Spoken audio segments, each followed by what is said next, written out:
Praise the Lord. கர்த்தரும் இரட்சகருமாகிய இயேசு கிறிஸ்துவின் இனிதான நாமத்திலே வாழ்த்துகிறேன். கர்த்தர் உங்களை ஆசீர்வதிப்பாராக. இந்த இனிய நாளை காண செய்த தேவாதி தேவனுக்கு ஸ்தோத்திரம் உண்டாவதாக. என்னாகம புஸ்தகம் 13வது அதிகாரம் 30வது வசனம். அப்பொழுது காலே மோசைக்கு முன்பாக ஜனங்களை அமர்த்தி, நாம் உடனே போய் அதை சுதந்தரித்து கொள்வோம், நாம் அதை எளிதாய் ஜெயித்து கொள்ளலாம் என்றான்.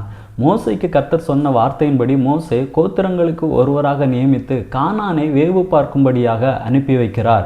40 நாள் சுற்றி திரிந்து கானானை வேவு பார்த்துவிட்டு அவர்கள் மோசையிடம் வந்து சொன்ன வார்த்தை, நீர் எங்களை அனுப்பின தேசத்திற்கு நாங்கள் போய் வந்தோம், அது பாலும் தேனும் ஓடுகிற தேசம்தான், இது அதனுடைய கனி என்று சொல்லிவிட்டு, ஆனாலும் அந்த தேசத்திலே குடியிருக்கிற ஜனங்கள் பலவான்கள், பட்டணங்கள் அரணிப்பானவைகளும் மிகவும் பெரியவைகளுமாய் இருக்கிறது என்று சொல்லுகிறார்கள்.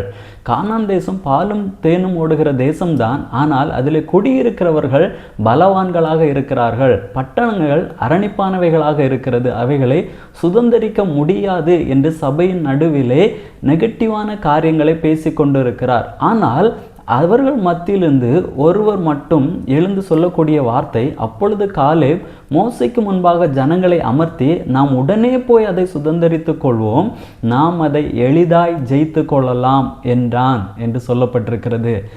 அவ்வளவு நபர்கள் மத்தியிலே காலேபால் மட்டும் எப்படி பாசிட்டிவாக பேச முடிகிறது, எப்படி எளிதாக ஜெயித்து கொள்ளலாம் என்று பேச முடிகிறது என்று பார்க்கும் பொழுது, இஸ்ரவேல் ஜனங்களை அடிமைத்தன வீடாகிய எகிப்திலிருந்து எப்படி அழைத்து கொண்டு வந்தார் என்பதை காலேப் மறந்து விடவில்லை. அவருடைய பலத்த கரத்தினால் மீட்டு கொண்டு வந்த கர்த்தருடைய கிரியைகளை காலேப் மறந்து போகவில்லை. மற்றவர்கள் நெகட்டிவாக பேசுவதற்கு காரணம், நாம் எப்படி மீட்கப்பட்டோம் என்பதை மறந்து போனார்கள்.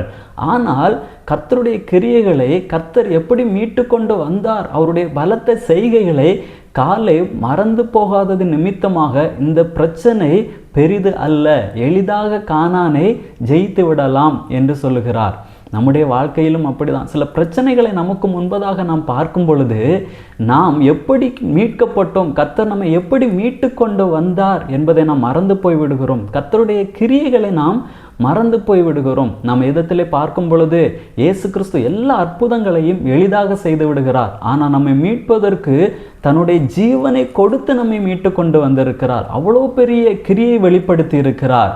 அப்படி கிரியைகளை வெளிப்படுத்தி இருக்க, நமக்கு செய்ய வேண்டிய நன்மைகளை நமக்கு செய்வது அவருக்கு லேசான காரியம். நாம் பிரச்சனைகளை பார்க்கும் பொழுது கர்த்தர் நம்மை எப்படி மீட்டு கொண்டு வந்தார், நம்முடைய மீட்பை நாம் சிந்தித்து பார்க்க வேண்டும்.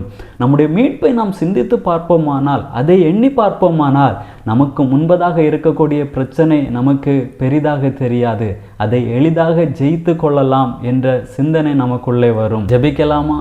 நல்ல தகப்பனே, அப்பா, உம்மை நன்றியோடு உம்மை துதிக்கிறோம், உம்மை ஸ்தோத்தரிக்கிறோம். அநேக வேளைகளிலே எங்களுக்கு முன்பதாக இருக்கக்கூடிய பிரச்சனைகளை பார்க்கும் பொழுது உம்முடைய பலத்த கிரியைகளை நாங்கள் மறந்து போய்விடுகிறோம். எப்படி எங்களை மீட்டு கொண்டு வந்தீர் என்கிறதை நாங்கள் மறந்து போய்விடுகிறோம். தகப்பனே, காலேபை போல் உம்முடைய பலத்த கிரியைகளை மனதில் வைத்து அதை எளிதாக ஜெயித்து விடலாம் என்கிற நம்பிக்கையோடு கடந்து செல்ல கர்த்தர் எங்கள் ஒவ்வொருவருக்கும் நல்ல கிருபைகளை தந்தருளும்படியாய் ஜெபிக்கிறோம். உம்முடைய நாமத்தை மகிமைப்படுத்தும் இயேசுவின் நாமத்தில் பிதாவே, ஆமென். God bless you.